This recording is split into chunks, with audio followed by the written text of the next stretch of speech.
Hey, what's up, guys? Yinzers Yak, and we're back with another episode.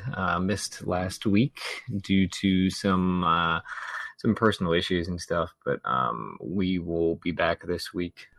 Normal shows and all that. So we're just going to jump right into it. We have a lot to talk about since we missed a bunch of stuff. It was an interesting week in the NFL. I feel like we say that every week though, but we're gonna start as always with the Homer talk this week, and we're gonna end up finishing with it as well with the Thursday night preview. But to kick it off, we had Pittsburgh versus Baltimore. This was a huge game for Pittsburgh and Baltimore going in. Pitt came out on top, 23-16 over the Ravens. Game was a lot closer on the scoreboard than actually what happened on the field. This was a good one though. It was good to see yet another team get through Baltimore's defense. Yeah, it was. It was refreshing, actually, especially after the first matchup with Baltimore that we had this season. It was it's looking a little rough, possibly. I just like Joe Flacco had said, it was definitely one of the Pittsburgh teams that he did not fear. So I think going into this game that the defense had a little chip on their shoulder to show Flacco that maybe it should be reason for concern, and they should definitely worry about them. But yeah, like you said, I think the score, it wasn't really indicative of how the game went. Then again, I mean, I got a heart attack at the end there because they still had a chance to win. But I think just throughout the whole game that it was a little bit more dominant towards the Pittsburgh side than Baltimore side. Yeah, time of possession, stats, everything like that was pretty much all in Pittsburgh's favor. And just to go on with the offense here, we had Ben and James Conner once again leading this offense, having gigantic days on the ground and through the air. Ben was 28 for 47, 270 yards, 2 touchdowns. Not a ton of yardage, but still a good day. He also had one punt. It wasn't the most beautiful punt. It didn't really do anything in terms of field position, kind of just put Baltimore back where they were, but it was fun to see. I think that's probably the second or third time he's ever actually done that. Yeah, and I remember the first time he did it, he actually booted like a 40-yarder or something. Mm-hmm. And they actually ended up, I guess, getting a good position out of it as compared to this week. They only gained 9 yards out of the punt. So was it really worth it not to just go for the 4th and 6 at that point? Because by the time they returned it, there was only net yards of 9. Yeah, no, it was. Ben did it all this week, really. He was running, he was punting, throwing. He played a big part in everything this week. Gave us a little bit of a heart attack, too, when he did run the ball and he got crushed. But luckily we had Josh Dobbs to come in and get us out of that for one play. But going to James Conner, talking about him having another big day as well. He had 24 carries, 107 yards on the ground. No rushing TDs, but he had 7 receptions for 56 yards and 1 touchdown through the air. Yet again, showing that the Steelers do not need Le'Veon Bell. Yeah, actually, an interesting fact that I learned this week. Ben and Connor, 4 straight games, Ben has thrown for 250 yards, and also 4 straight games that James has ran for over 100 yards. Him and one other duo in the entirety of the NFL have done this, and if they do it again this upcoming week, they will break a record and hold the lead. The other duo was in 2014, Romo and Murray, DeMarco Murray. Really? It's not who Yep, I would've Romo. Yeah, no, not at all. Romo and DeMarco Murray also did the same streak. So 250 yards over 4 games through the air with Romo, and over 100 yards on the ground for Murray. So I'm curious to see if they continue to break records and continue on with this awesome pace so far that this offense has had, which, after looking at last year and looking at this year, I was just talking about it actually when I was watching the game with my mom. We actually have better offensive numbers this year than we did last year. Ben actually broke the record for best start to a season for a Steelers quarterback, passing offensive yards wise.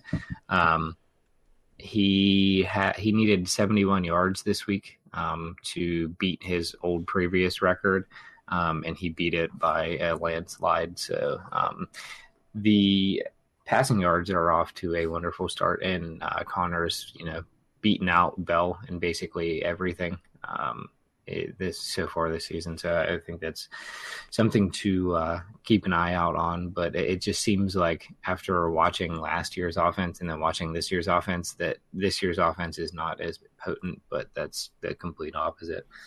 Yeah, no, I think the credit for, obviously Ben and Connor are doing great on their own, but a lot of the credit I think has to go to the O-line and what they've been able to do for both of them. Obviously, any of the reporters or that talking to the O-line, they give all the credit to, Ben and James, but the time that they've been able to give Ben and the holes they've been able to open for Connor has allowed both of them to have this crazy success up to this point in the season so far. In the protection, this has kind of been a trend the past few years as Ben has gotten older. It seems like his O-line has gotten a lot better with Ben's age, as he's not been sacked as much, he's not been hurried as much, he's not been touched as much as a whole. He's only been sacked 11 times this season, which he's roughly on pace to be sacked about 25 times. Which would be a little bit more than last year, but still that's a low number. If you go back to the first 10 years of Ben's career, he was absolutely annihilated. So it's good to see them protecting him and keeping his career going along, keeping him healthy back there. It's nice. Other than when Ben runs out of the pocket and gets crushed, the O-line can only do so much at that point. But yeah, sacks allowed per game. We are number 4 in the league. Just to give you a little bit of reference, New Orleans, Indianapolis, and Kansas City are the only teams ahead of us, and New Orleans leads with 1.1 sack allowed per game, and Pittsburgh's at 1.4. So all those teams are kind of within range. Anyways, it's just a matter of, if one of those games they allow 2 sacks as compared to 1, but yeah, they're doing a really good job this year of that. And I saw a couple times this game where I just honestly was like, the coverage was good downfield, but Ben was in the pocket for honestly about 10 seconds and didn't really have any hurries or anything, and just scrambled out of the pocket, did his little dance, went back to the right, back to the left, and finally either threw it out of bounds, threw it short, or found a guy that beat his coverage. It's kind of remarkable to, even as many seasons as I've watched him do it, it's still remarkable to see what Ben can extend the play for. Yeah, you hear a lot of people talking about how he's not able to do that, how he's not able to break tackles and whatnot anymore. Well, granted, he's not really had the opportunity to be tackled because the O-line's been so good, but you still see that ability to get away, to extend plays, and especially when the O-line's giving him all the time in the world. Yeah, with all the time he's getting back, you really don't have to worry about him getting taken down as much anymore to begin with, or he doesn't need to worry about having to break tackles, which is good to see. Yeah, it is really good to see. Along the lines of getting sacked and other news on the defense, kind of flip and talk about the defense for the Steelers this week, which was very impressive once again after such like a lackluster first couple weeks there for them. Pitt defense stays strong and only 265 yards given up with just 1 touchdown. And I think the biggest test for them is definitely coming up with Carolina and their high-powered offense. Obviously, they faced the Chiefs, but that was kind of a the defense getting together and regrouping at the beginning of the season. So I wouldn't even say that was their biggest challenge because they didn't really know what they could do yet. So we've seen what the D can do. And I think going forward, they need to not be worried facing Carolina, just continue what they're doing. Joe Hayden's been playing phenomenal. Mike Hilton also, he had 2 pass deflections 1 pass deflection and 2 tackles for loss last game. I think he's been playing really good, and he's definitely up there with the talks of Hayden being pretty shut down in coverage lately. I think they need to keep him in the same position he's been at, though. I don't think they need to slot him over to the number two cornerback slot. I think Sensabaugh has earned that after this last week. And I saw some good flashes of Morgan Burnett. He's been pretty good in the Ravens game, but I think he needs to pay attention a little bit more to turning around when the ball comes towards him. Obviously, two pass interference calls on him this week was kind of damaging to what they were trying to achieve on defense. Yeah, they wouldn't have even had the one. They probably wouldn't have given up the touchdown late if it wasn't for that one pass interference. But just going back to what you had said before about their biggest test being against Carolina, if you go back to them facing Atlanta a few weeks back, if you look at what Atlanta has done since then, I think you have to consider what they were able to do back then kind of impressive. Like, granted, they weren't firing on all cylinders back then, but if there's any way to look at this Carolina game and you're thinking like, man, they might have some trouble, well, think about what they did against Atlanta and what they've done since then to not worry too much about this game against Carolina. I think it's going to be, and we can talk about this more, but the Carolina game is definitely going to be a test, but I'm not too concerned about it just based on what they were able to do in holding Atlanta back a few weeks ago. Yeah, and I also like the fact that we were at home for this game. I feel it being away it would be a whole different ball game, Yeah, but definitely. I like us at home here. I still don't think it's going to be a cakewalk, but I think with the confidence they've had in, with the defense lately, that they need to just kind of keep on that. Yeah, sticking with defense, we can move on to Baltimore's defense. This is their third straight loss for Baltimore as a whole. But on the defensive side of the ball, this is their third straight week of giving up 300-plus yards, with 100-plus yards being on the ground. It's pretty clear the teams have figured out this Baltimore defense that had been so lethal in the previous weeks here, especially just look at what they did against the Steelers earlier on in the season.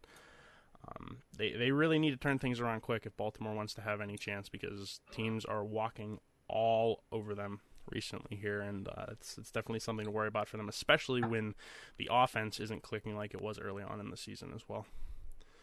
Yeah, and I think this also goes for with this loss, the Ravens actually have a losing record now too, and I know many guys in the locker room don't like to say that that gives them a defeated attitude, but I think just looking at the record and seeing that and knowing that you're below 500, that it's kind of a shot to the ego. So I think in order for them, if they want to continue to kind of impress people and stuff, they need to get their run game going and need to kind of figure out their issues on the offense. I mean, on the defense. Once again, we're very dominant the first 6 weeks, and kind of just been trailing off since then. So I think people have started to figure that out. Maybe they need to start switching up the game plan and stuff, seeing if different things work for them. I just feel like there was definitely opportunity for the Steelers to have this more high scoring game than it actually was.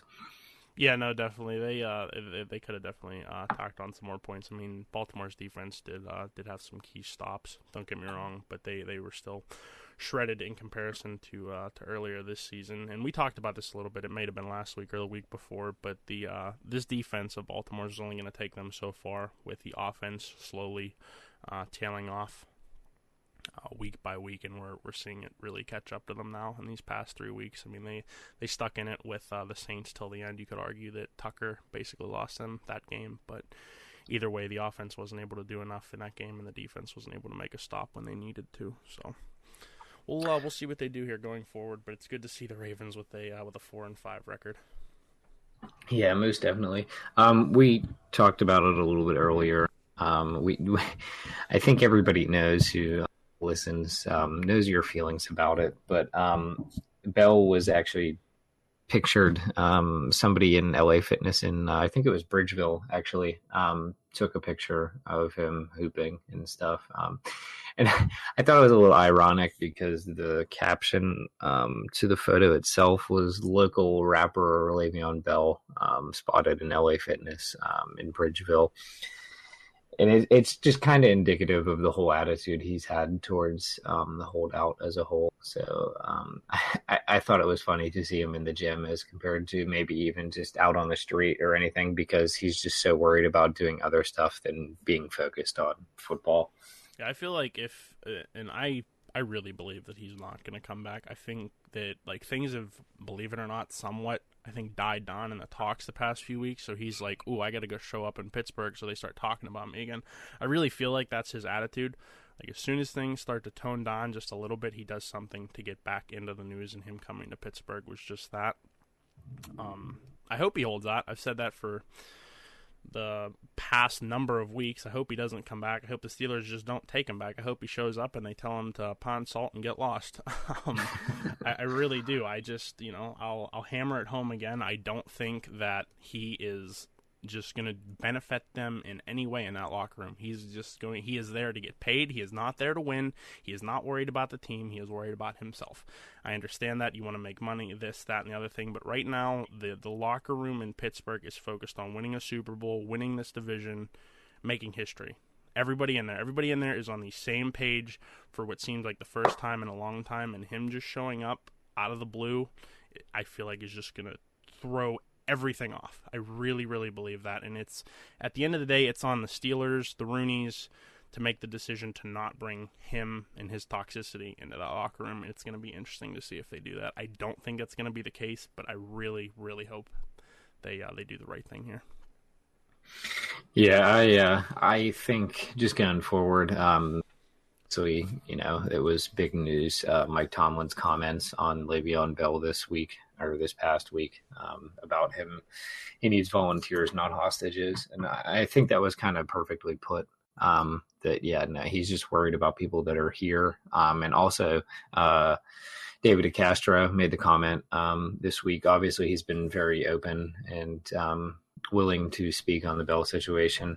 Once again, just commented that he's strictly just worried about people that are here, and he wants to win with the guys who are here. He's like, cool, whenever Bell comes back. He said, I have a lot of love for Bell, and we had some great memories together, but I'm worried about the guys that are in the locker room right now and in practice right now. He's like, that's all I can worry about. And I wish that it wasn't such a blown up story this year, because I feel that should have been their attitude all season.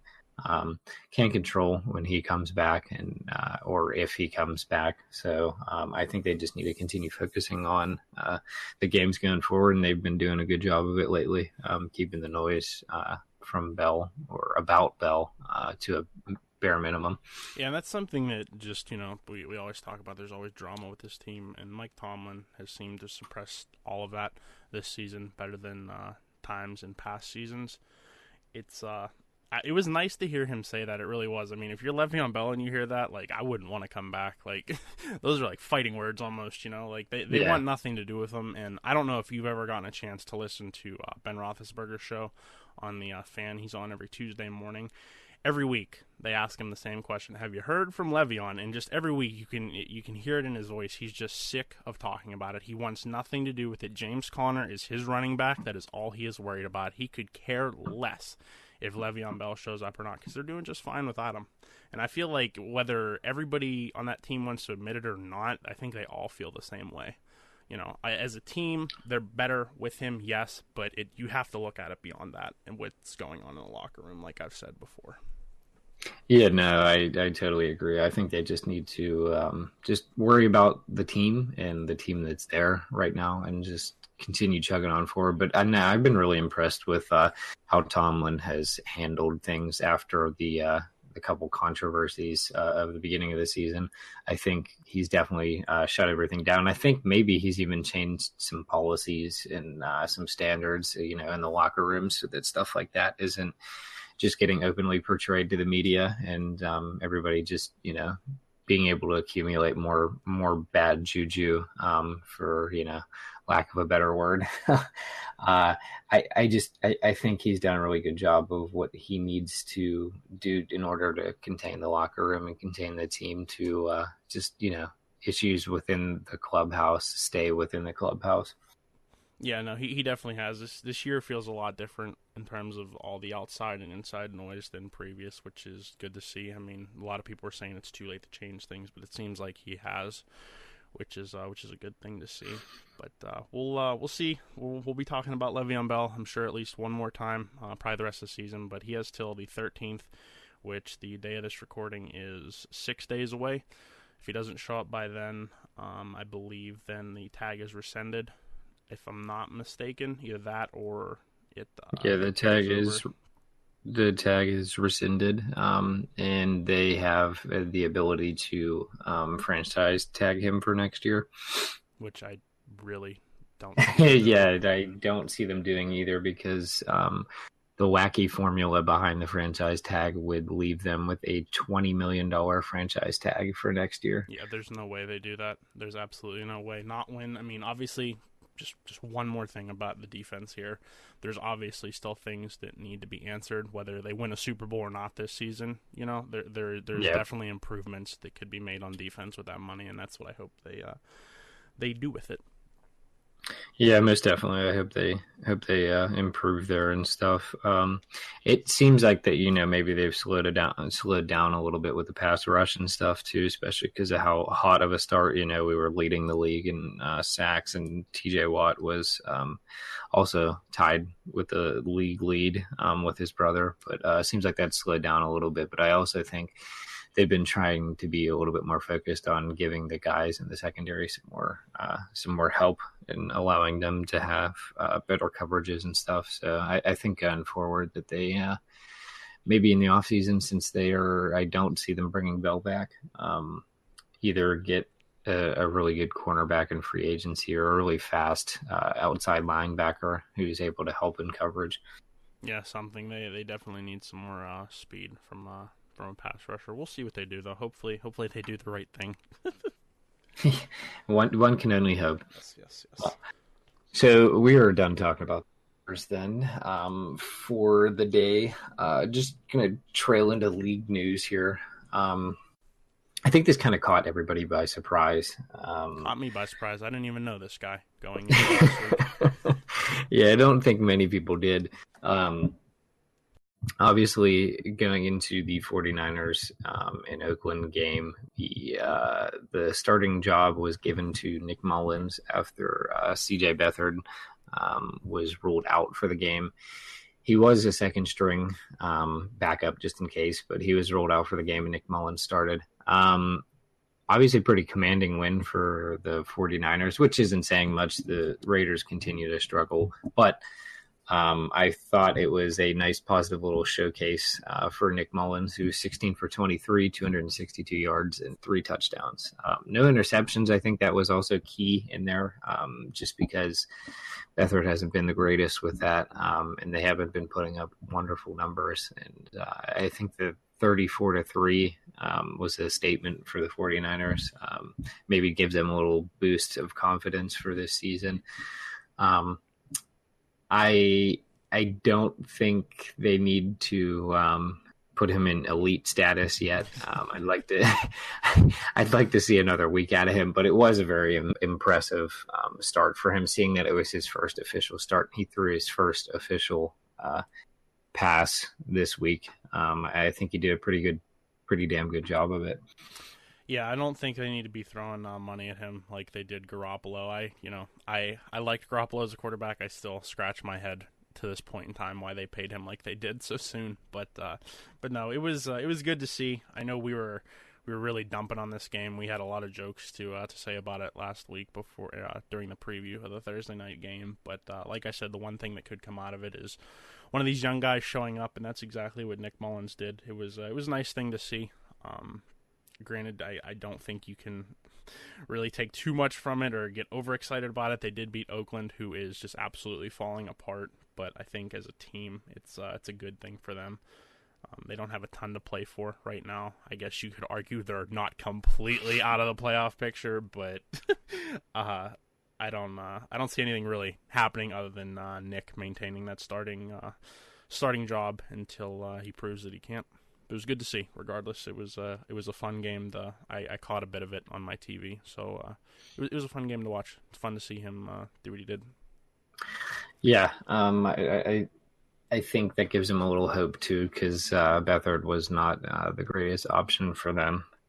So I think going forward, it gives them a little hope towards quarterback while Jimmy G is gone. Maybe Jimmy G has a little bit of competition coming in next season. Yeah, Who I mean, knows? depending on how Mullins finishes this out, whether you paid Jimmy G or not, you have to think that it's there. Yeah, and even if you want to stick with Jimmy G, maybe you have some trade value then. Trade the quarterback off and get some help on defense or get some help on offense. Get some receivers for your highly paid quarterback. Yeah, something along those lines. Sticking with league news though, moving forward, bit of a shocker, at least to me. Dez Bryant has signed with the New Orleans Saints today. As soon as I heard about this, I scrambled to look for some stats for the New Orleans Saints, whether they needed help in the red zone, something like that, and they really The don't. short answer is no. No, they They don't. don't. I'm not really sure why they signed Dez Bryant. Something I read, a quote from Sean Payton, is they have been looking at tape from Dez for months prior to this signing. It doesn't hurt the Saints, but I'm not really sure this was a necessary move for them. There's definitely other teams competing in the league right now that could use a red zone type wide receiver like Dez Bryant. Yeah, the red zone efficiency, most red zone touchdowns converted is actually by the Saints, and they have the most effective red zone offense. I would say like in the league. And it was a kind of question mark signing of Dez Bryant, but I think it kind of helps them out. Maybe opens Michael Thomas up a little bit. But after this week, I really don't think you need to worry about Michael Thomas being open with over 200 yards and the best single performance yardage wise by a receiver so far this season. But I think it gives them some help, some more options, which I really didn't think they needed any more options on offense with Kamara and Thomas and Ingram. And I was just shocked by the signing, but I think going forward, all it does is help them. But I'm curious to see once the numbers come out, like what they signed him for, and if they signed him for just more than 1 year, or they just kind of took him on a rental and see how he does this season, and maybe sign him back next season. I'm assuming that's where the route they went. Yeah, I would be right there with you in guessing that. I mean, he's he's coming in. I would say more than likely being the number three.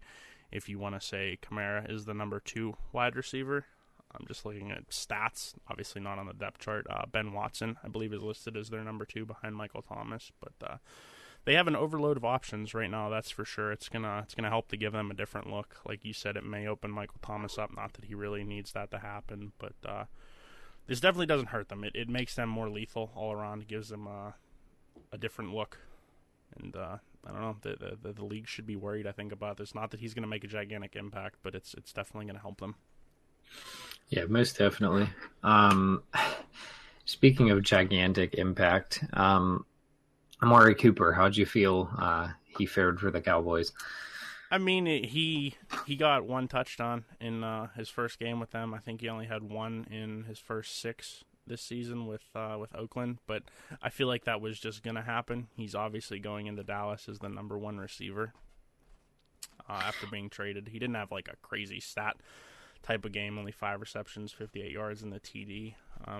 He's not going to be the one to turn this Cowboys team around, that's for sure, but I think it's a good step in the right direction for Dallas going forward. They obviously needed a number one wide receiver after getting rid of Dez, but they have a lot more problems in Dallas that Amari Cooper's not going to be able to fix. Yeah, no, I 100% agree with you. I think it was good to give Dak a weapon, but I think this Cowboys offense is, or Cowboys team, I should say, in general, is kind of due for a rebuild. I think just giving Dak a weapon. Well, yeah, you can give any quarterback a weapon, but it's on the quarterback, to be at least decent, not mediocre like Dak Prescott is, to do something with it. I mean, it'll help them. I don't think Dak is that bad of a quarterback, but he's not great either. Him and Amari Cooper are going to help. Him having Amari Cooper is going to help this team, but it's like I said, it's not the answer. It's not. It's not going to solve other problems. Yeah, so we kind of put a question mark as a rebuild in store for Cowboys. I don't know if it's time to panic, but I'll let Michael Irving talk about his Cowboys and how he feels. Yeah, let's see what he has to say. Do something. Don't stand up like do something. Nobody's scared of you. Teams in there. What? Then you got to start count how many championship trophies lays with those teams. And I'm telling you right now, the Cowboys are right up there with the Patriots and the Steelers. So all these other teams you're talking about, they don't have as many. They deserve. Let me ask you this. No, we're talking about number of championships. Okay. We're still up there right now. I asked you a question. So, well, when you go to history, let's go into history. Don't just go to your history. Let's go to the history. Don't go into history at all. If you're going to go back there, we can go back there. Let's go. Or we can stay right here. Either way you want. I'm going back there. Come on, man. Hold on. Stop playing. Hold on. Is Dak? Hold on. No. This is what y'all do. This is what they do, see. They go to their history, but they won't go to all over the history. Michael, is Dak going to write history, or will he be history? Is he the guy to take you into the future to make some history? That's a great question, Max. And can we get an answer without the move we just made? Can you really get an answer on Dak without giving him the weapons around him? And I think that's why Amari Cooper was a big deal. And we needed to get Amari Cooper. And I think tonight right here in Dallas, we see the dawn of a new day. The beginning of a new age. I think Michael Irvin is like every other Dallas Cowboys fan. Like, yeah, we won 20-some years ago. What have you done since? Yeah, I think it's kind of indicative of their attitude. They talk about, how many championships have you won? Well, we're still up there in the top. Steelers, Patriots, and the Cowboys. Whoa. I'm like, yeah, but that was also 20 years ago that you were last relevant. So I think they're a little clouded in their judgment of how their team's doing right now. I think they have in their heads that the team's doing a little bit better than they actually are.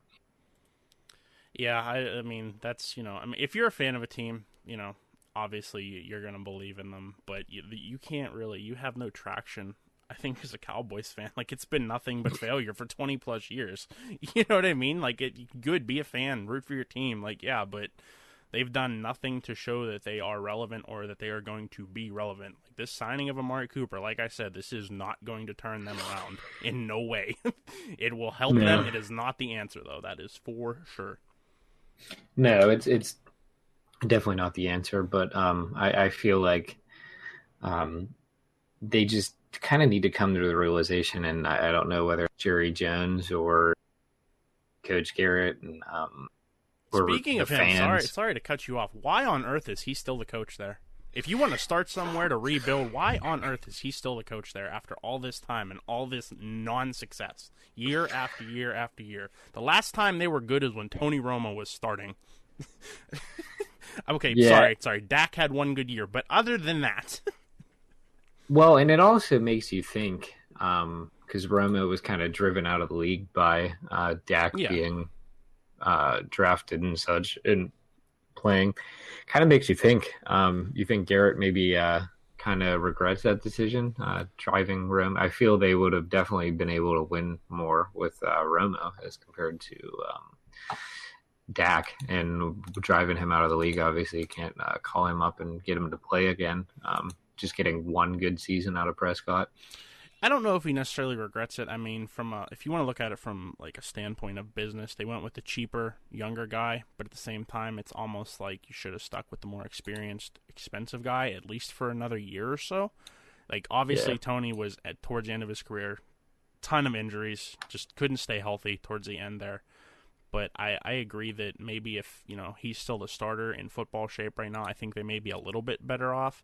But when you saw what Dak brought you, I think any coach in that situation would have probably went with the younger QB, knowing the situation and knowing where Tony was at that point in his career. Yeah, I just felt like they didn't need to drive him off, especially after looking at this season now and how Prescott's kind of his whole season, for lack of a better description. But the fart I felt was kind of representative of their season. Yeah, no, I mean they could still be, a 9-7 team, maybe an 8-8 team. They're not. I don't see them making the playoffs or anything like that. But they're not as far off as some of these other teams in the league. Obviously, we'll get to one of those teams here in a second. But they got a lot of work to do. I don't know if necessarily they're I don't think they're in full rebuild mode. I think what you're gonna see them do is they're gonna continue to try to add pieces, whether it's through the draft, free agency. Obviously, they got Amari Cooper. But I Did wouldn't they? say, yeah. We haven't talked about that. Did they really get Amari Cooper? They did, believe it or not. They gave up a little bit too much for him, but they got him.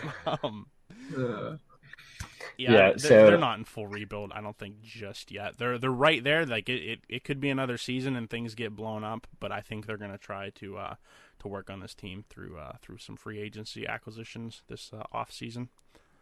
I think Jerry Jones has a little bit too much confidence in his head coach also. So I think that's kind of hurting the progress of the team here.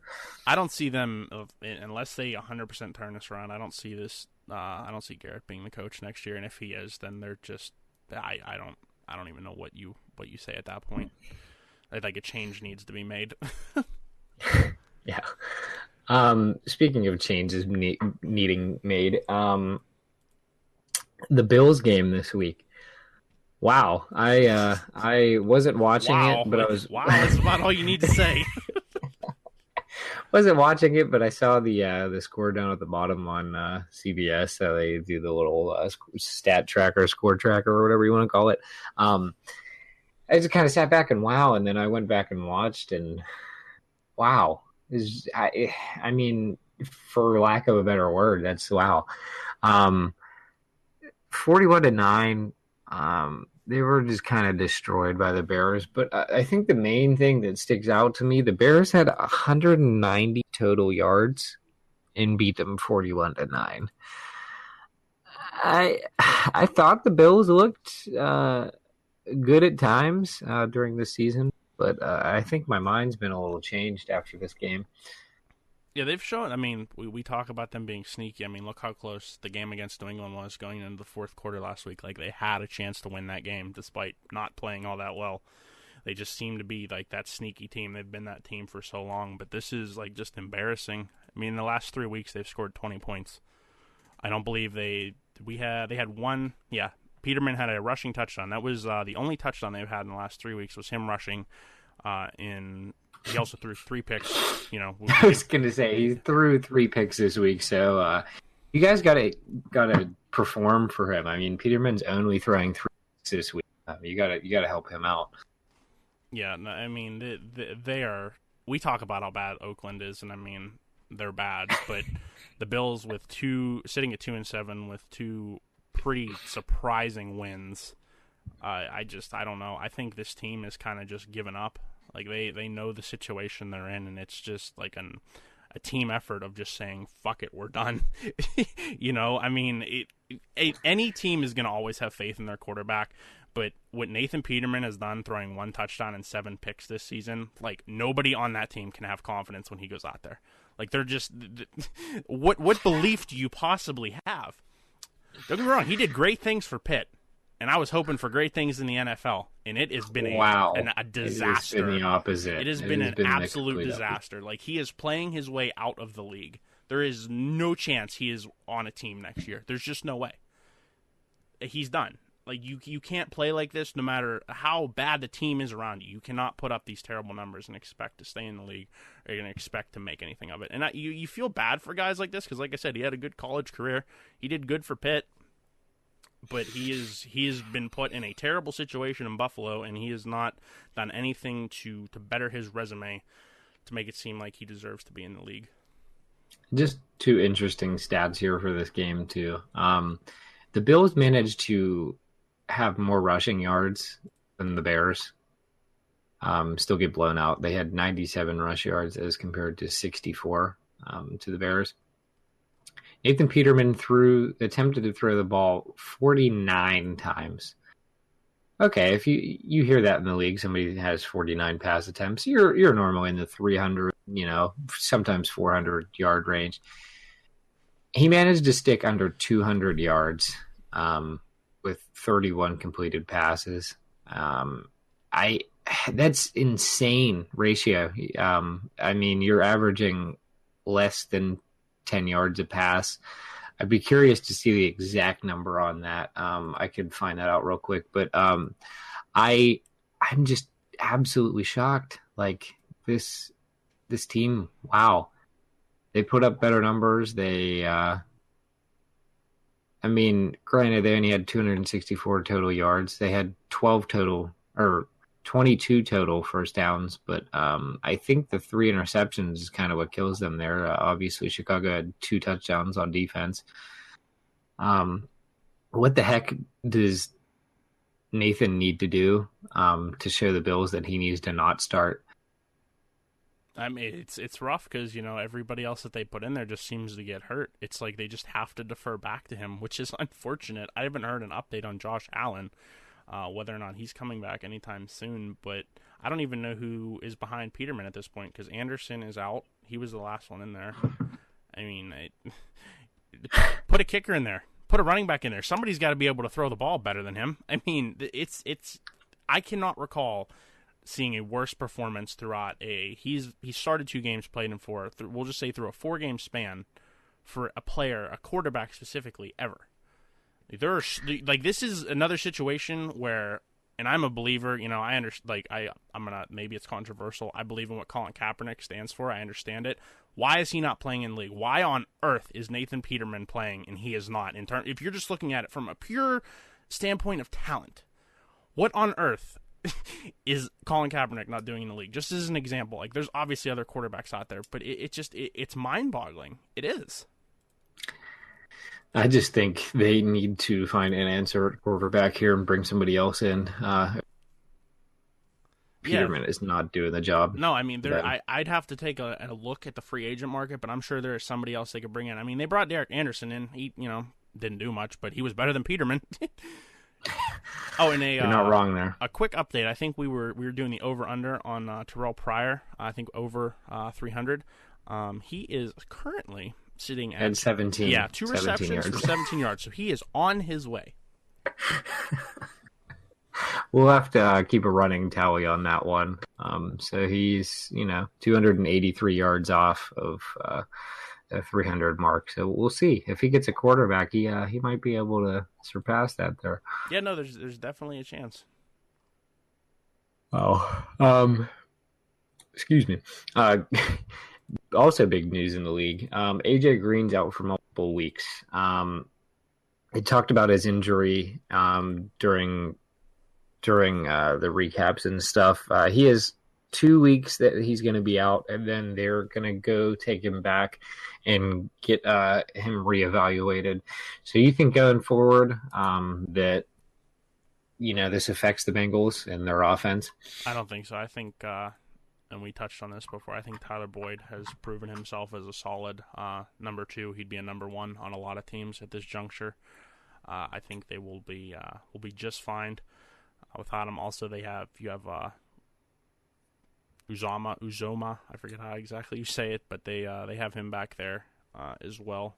I think they'll be just fine. They're going to feel it a little bit, but I don't think this is any time for them to panic whatsoever. Yeah, I still feel like they have a bunch. Don't need to worry about it so much, but I do think AJ Green that different element to the team. So I think they don't have that.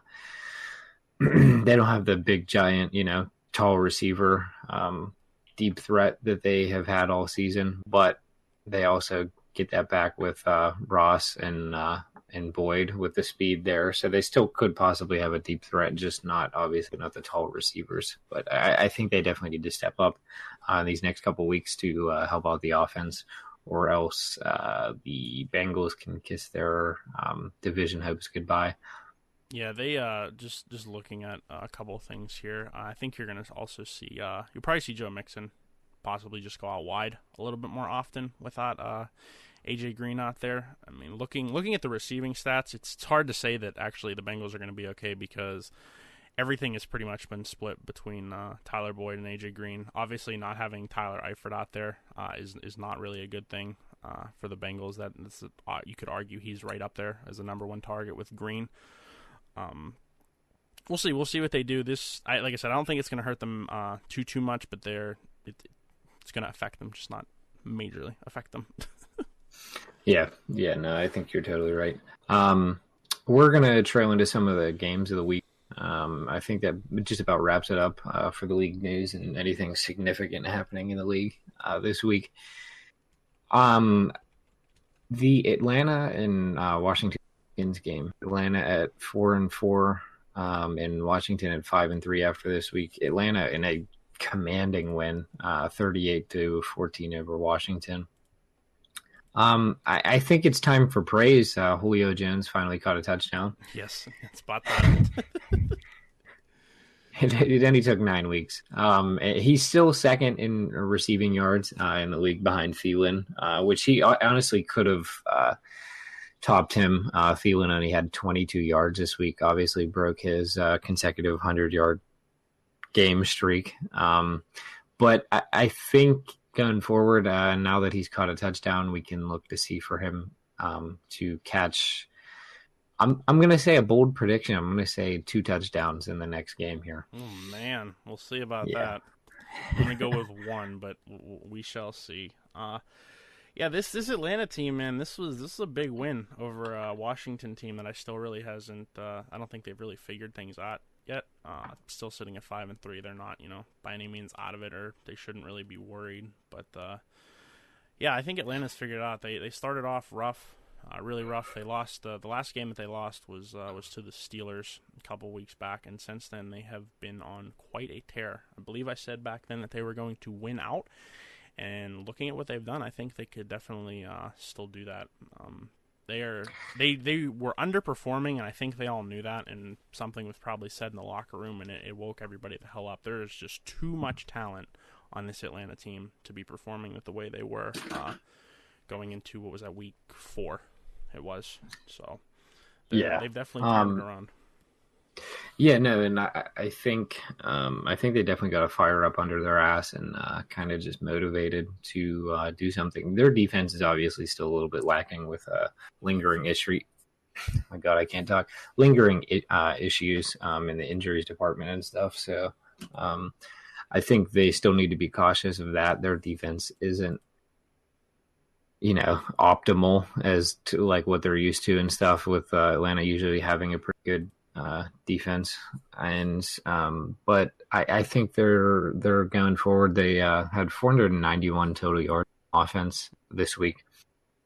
491 is a large number, and definitely an ego boost for them, who've kind of been slacking in the offensive numbers other than as of last week. But like you said, I think they got a fire under their ass and are motivated to continue winning games. They have Cleveland this week, so I think my bold prediction of 2 touchdowns is definitely within reach. Yeah, it is. Obviously you have that the struggling Cleveland defense more than anything. So this could be another disaster for Cleveland this upcoming week. But they, with their schedule going ahead, obviously they beat Carolina earlier on the season, which is good. They've proven that they can do that. Carolina, I think is a bit of a different team at this point in the season. So it'll be good to see that matchup later on here. But they've really made things interesting in the division. They're still in it, definitely in it. Probably going to get another win this week and have a winning record. I think they just got to keep rolling. The defense, is not quite all there, but I think with all the talent on offense, they have the ability to shoot out with pretty much anybody. I'm really looking forward to seeing them go up against New Orleans. And what is that? It's going to be week 12 that they're going up against them. The first score, the first meeting between the two of them was 43-37 going to New Orleans. So it's gonna be a good one. It's gonna be an important one too. Yeah, most definitely. You think chance 3 teams see South make it to the playoffs? I think it's a possibility. More so, Atlanta would probably, if they win out, they have a chance to win the division. I think, because they would have won. How many divisional games do they have left? Let me see here. They got one, two. They got 3 divisional games left. So winning those 3 would be gigantic for them. If they win out, I think they win the division. If not, I think they could definitely sneak in to a wild card for sure. Yeah, and that, I mean, you have Panthers and Saints in that division, so obviously it's a challenge as to who wins the division. But just looking going forward, Saints don't really have an easy schedule. They're the Bengals this week. They have the Eagles the following week, which the Eagles have been so up and down. You don't know what you're going to see with them. They do play them at home, though, so that's good for them. Play the Falcons after that, and then the last 3 weeks rounds out with the Panthers, the Steelers, and then the Panthers once again. So that's 5 games right there that are kind of up in the air for the Saints. Going to be a challenge. So I think out of those 5, they get 2 or 3 losses. You're looking at probably a division winner being, I'd say, about 11-5, maybe 12-4. But that in itself, if the Falcons end up winning out, they would finish at 12, which, like you said, I think is very doable. It's a challenge, but it is doable. Yeah, I mean, if they keep this fire lit under them, it's definitely a possibility. It's always fun to see, even if it's not in your divisional games in like the last 5-6 weeks of the season, because that's when it gets really, really exciting, especially in such a tight division like the NFC South. So it's gonna be a fun series of games to watch play out here, heading into the second half of the season towards the end here. Oh, yeah. Speaking of fun and exciting games, a game that I thought would be fun and exciting, but didn't really end up being that towards the second half. Green Bay versus New England this week. New England obviously winning 31-17 over Green Bay. Green Bay drops to under 500 for the first time since 2008. Which I find hard to believe because I've seen them struggling before. But I do you think Green Bay is in trouble here? Do you think this is just kind of a tough game? Do you think this kind of sends them more towards a downward spiral after facing the Rams and the Patriots? I don't think so. And I said this last week, you have Aaron Rodgers, you're never out of it. I think if they had won this game, it would have been great, but with the schedule ahead of them, it is very easy for them to get back into this. Just looking ahead for them, they got Miami, Seattle, Minnesota, Arizona, Atlanta, Chicago, the Jets, and Detroit. In those 8 games, I really, really don't see them losing more than 2 of them. Maybe to Seattle and maybe to Atlanta. Just at this point, looking down, you see them beating the Vikings? That's I was almost going to say 3 losses. It's going to be a tough matchup for them. It is. Obviously they tied the first game, so I think both teams want to whoop each other's ass coming out of it. We saw what the Steelers did, after tying Cleveland. But I don't know. I don't think it's time to worry just yet. If they go into Miami, or if Miami comes into to Lambeau this week and they lose to Miami, I think then you need to press the panic button for sure. But until then, I think they're okay. They're teetering right now, but they still have a chance to turn it around. Yeah, I think too. The Packers playing at Minnesota is going to be an important matchup there. So we'll see going forward if they do end up winning that game. But I'd say about 3 or 4 losses out of that. So we'll see who ends up coming on top of that division. That's another one of those divisions that's very, very close, and it's going to be kind of down to the wire towards the end of the season here. Yeah, we could definitely have like an 8-8 or a 9-7 win that division, and even the 8-8 maybe possibly make a wild card. I mean, looking at the rest of the NFC, the South and the West, you got 2-3 commanding leads in terms of wins, but it's going to be another division that's down to the wire. Even Detroit, you could argue Detroit's not really out of it just yet. but we'll see. Yeah, I feel like that with that NFC South, or you're going to get at least teams there and out of the playoffs, so that just leaves another spot there. So we will see who gets a wild card. Out of this game, who do you becomes the GOAT?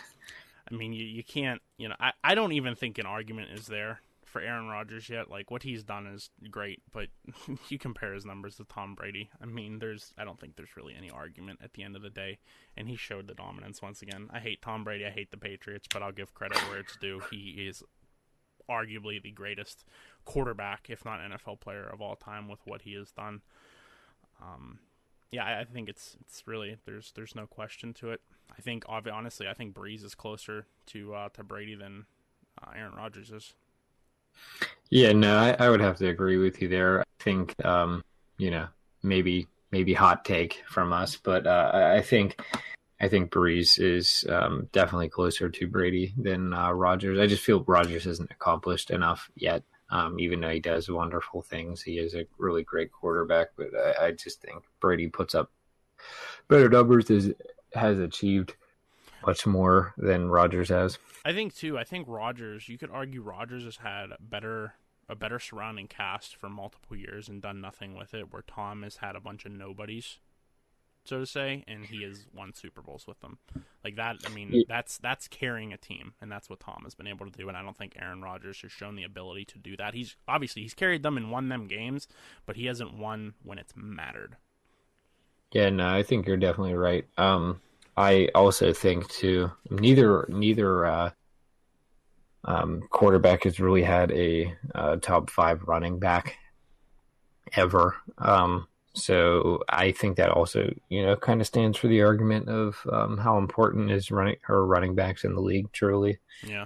I mean, you could argue that they both had their fair share of number 1 wide receivers. New England has kind of been a revolving door, unless you count Julian Edelman. He's been there for quite some time, but it's always been a revolving door with them. They bring, seems like, a troubled player in. They squeeze the last bit of juice out of them, so to speak. They win their Super Bowl, and that's it. And just kind of going into this, I think that's what they found with Josh Gordon here.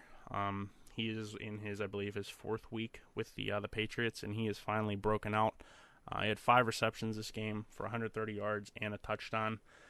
I think he is finally comfortable. He's finally found his place. As long as he can show up on time to meetings and to games, I think they'll be in good shape with him. Yeah, I think definitely for sure they will be in a good place. I think Brady also finally has found joy in throwing to Gordon. I feel like he was a little leery weeks that they were together, but now he's open to just tossing it downfield to him and knowing that Gordon will go out and get it. Yeah, one thing, just looking at his stat line, he was targeted 10 times for 5 receptions. I mean, he catches 3 or 4 more of those passes. His stat line could be a lot larger. You could say maybe the chemistry is not quite there, but I think they're finding it. They obviously found it this game, and I think they're going to continue to find it here going forward. It's going to be something to worry about.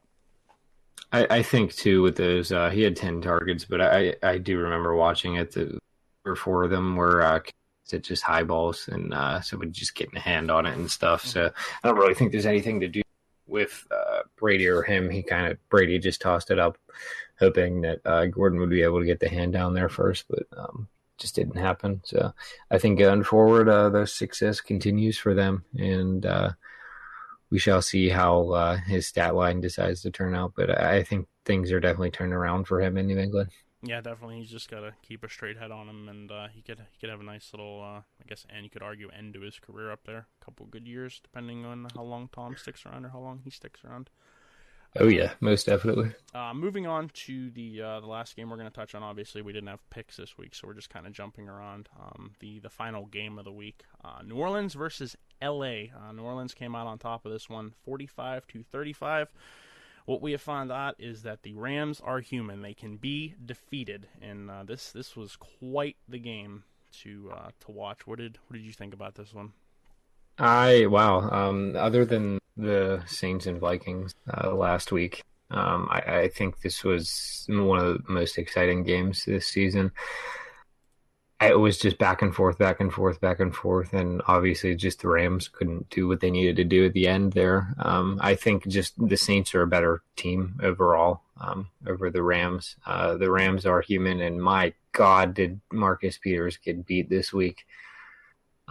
He owned up to that also in his interviews and stuff, and he knows he got beat, and he's going to do things to fix it accordingly. But yeah, he got completely beat by Michael Thomas this game. And I think it showed that, there are better teams in the league than the Rams, and they can lose games, and they did. They definitely lost the game. I think even though that this was back and forth, the Saints dominated this game. Yeah, they did. They had a really commanding lead going into the half of 35-17. I mean, LA did. They made their way back into this game to no avail, obviously. But one thing that stuck out for me, and you could argue this is because they were playing from behind, finally a team was able to contain Todd Gurley. He had 13 carries this week for 68 yards, a touchdown. But through the air especially, he had 6 receptions for only 11 yards. They were able to stuff him really, really well, which no team has really been able to do at all this season going up against the Rams. It'll be interesting to see if teams try to copy what the Saints did in stopping him. But I think the biggest key going up against the Rams is just to get an early lead. Like that's very important. I mean, it's important against any team. Nobody wants to be coming from behind, but when you essentially eliminate LA's biggest threat, which is the running game, they're going to have a bad day, and that's what they did. I mean, despite putting up the numbers that they did, they really, Todd Gurley was ineffective for them, and there was a big part to them losing this game. Yeah, it was kind of shocking how he kind of taken out of the game, basically. 6 catches, obviously, you would expect like at least 30 yards with that. They kept him to the 11. Every time I remember him catching the ball, they would tackle him either at the line of scrimmage or behind the line of scrimmage. And it was really impressive to see, seeing that nobody's done it this season so far. Yeah, I mean, they definitely tried to target him. Like, if the run wasn't going to work, they tried to make the pass work, and New Orleans was ready for it, which was very impressive. Oh, yeah. Speaking on that and offenses, there were 970 total yards this game, which, obviously we knew going in that it was going to be a shootout and it wasn't going to be a low-scoring game. But that it just goes to show, like, how high-powered these offenses are. Gurley being held to under 100 yards total, that Jared Goff was still able to get it done. I was really impressed with how he played this game and how well he did against the Saints, even though that they lost. I felt like he was definitely the highlight of their offense. Yeah, definitely. I don't know this. I don't think this raises any questions for LA. I think they're not going to collapse or anything like that. But it's a big thing that a team finally figured Todd Gurley out and figured out how to stop him. Like I said before, it's going to be interesting to see if teams are able to mimic what the Saints were able to do to try to contain him. Yeah. Rather. Going forward, also too, the Saints had the number rush defense in the league. So obviously you knew that he wasn't going to be able to run like he's been able to in the past.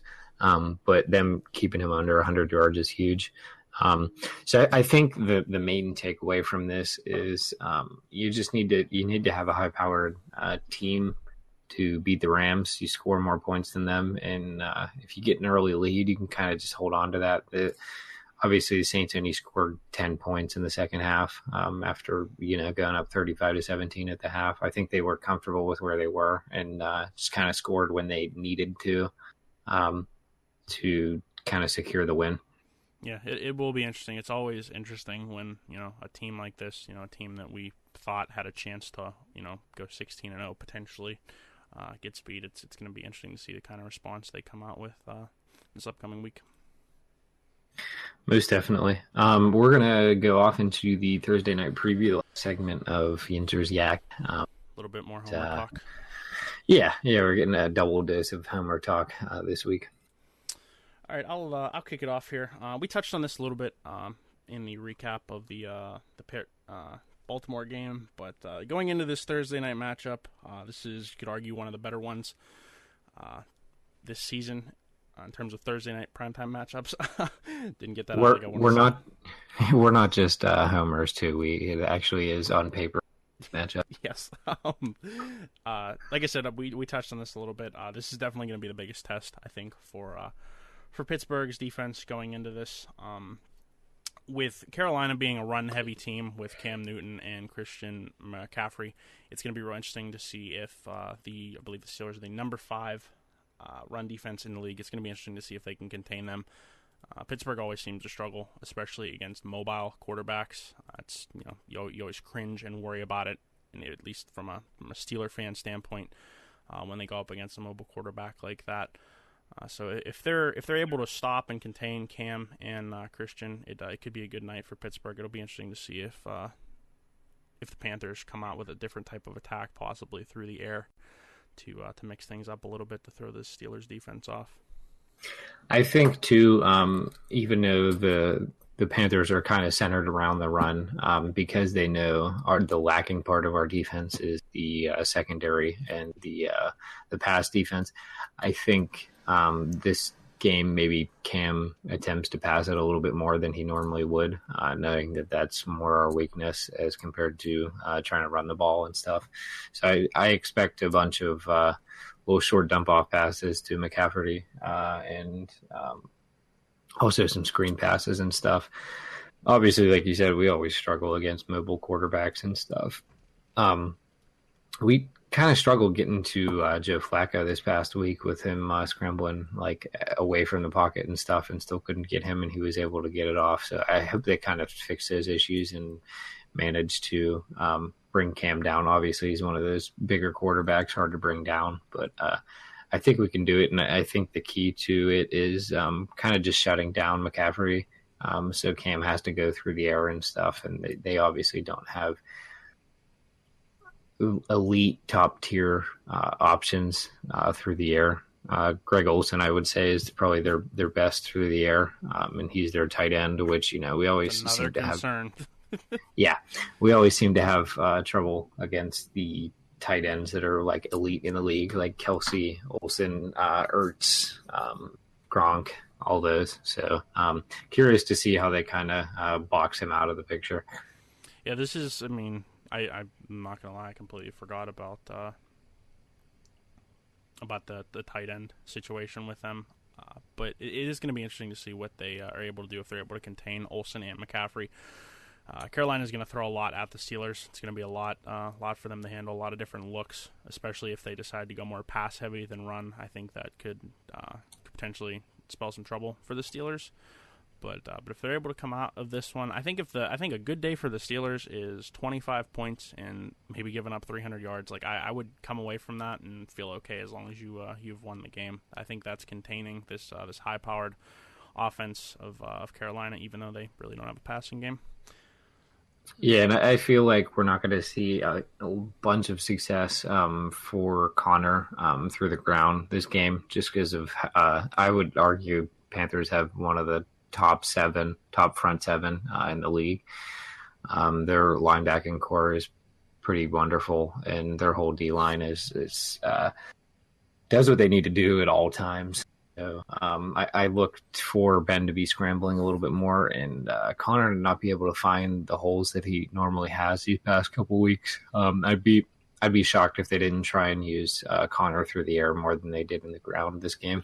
Yeah, we know for sure that they're going to try to establish a run game, especially if they don't have to, if they're not down early, they're going to try to do it.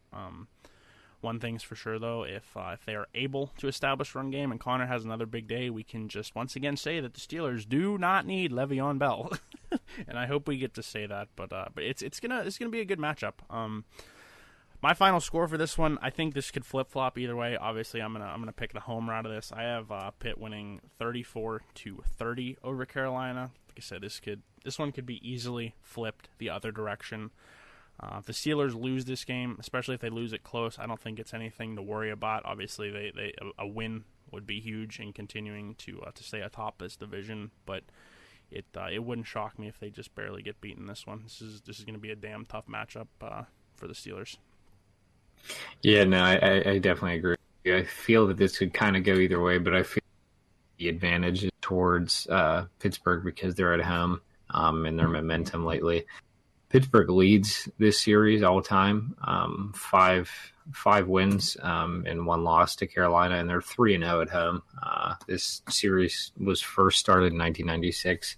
A little fun fact, but I think they kind of maintain that since they're 3-0 at home, that they continue to just win. But I think once again it's going to be another close one. I'm going to say it ends up being 31-27 Steelers, but I feel honestly it could go either way. But I'm locking in my answer with the homer team.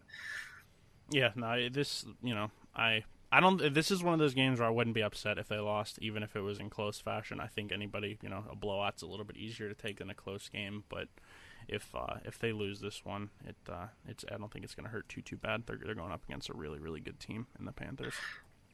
No, I don't think it's a blow to the chest or the ego, especially if they keep it close and just manage to lose by a score or so. They don't need to hang their heads in shame or anything because it's not need for that. This is a very good Carolina team, probably one of the best Carolina teams we've seen since their Super Bowl run. But we'll just have to see if the defense is. I feel the defense is more the key to winning this game than the offense this game. Yeah, absolutely. If they can contain McCaffrey and Cam Newton, it's going to be a good night for the Pittsburgh Steelers. Most definitely, and I hope to celebrate late Thursday night with a win and not a loss. Yes, that would be wonderful. It would be a great way to kick off the weekend going into Friday. Oh yeah, most definitely. All right, well, we're going to wrap this episode up now of Yinzers Yak. We will talk to you guys later this week when we do our preview for the games coming up this weekend. Some good matchups and stuff, and I'm curious to see what this game entails and talking about what we did and didn't do. Yes. Hopefully a lot of good, though. Hopefully. Fingers crossed.